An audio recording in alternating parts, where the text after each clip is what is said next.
Guys এই যে দেখেন আমরা কোথায় যাচ্ছি। আমরা মাঠ থেকে হেঁটে এসেছি, শিশু পার্ক থেকে।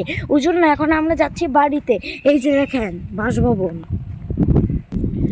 গাইস এই যে দেখেন সামনে একটা দোকান আছে, আর এই যে দেখেন এই দোকানটা নতুন করেছে, আর এখানে দেখেন কত বড় একটা গাছ।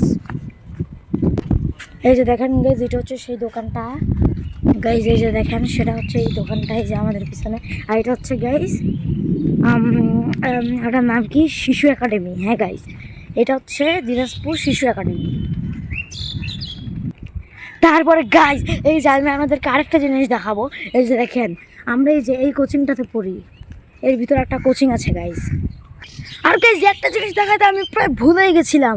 এই দেখেন জেলা সরকারি গণগ্রন্থাগার দিনাজপুর বৃহস্পতিবারে একটা বন্ধ থাকে, ওই জন্য এখন বন্ধ আছে, কারণ আজকে বৃহস্পতিবার গাইস।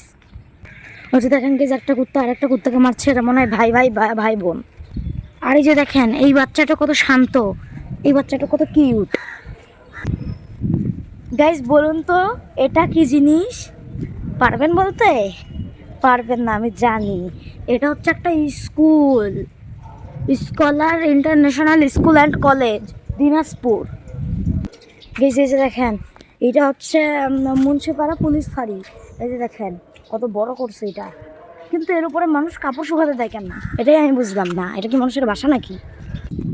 কিন্তু গাইস যেটাই বলেন আমাদের দিনাজপুর অনেক সুন্দর গাইস, আমাদের দিনাজপুরে ঘোরার মতো অনেক কিছু আছে গাইস, একবার দিনাজপুরে ঘুরতে আসুন। গাইস এই যে দেখেন প্রায় 2 মাস ধরে এই যে এই ট্রেনটা এইভাবেই পরিত্যক্ত পড়ে আছে। এই যে দেখেন আর ওর সামনে এই যে দেখেন ওভারব্রিজ, একটা ছেলে নামছে এখান থেকে। গাইস ওই যে দেখেন ওইখানে একটা আন্টি কাঠ কাটছে।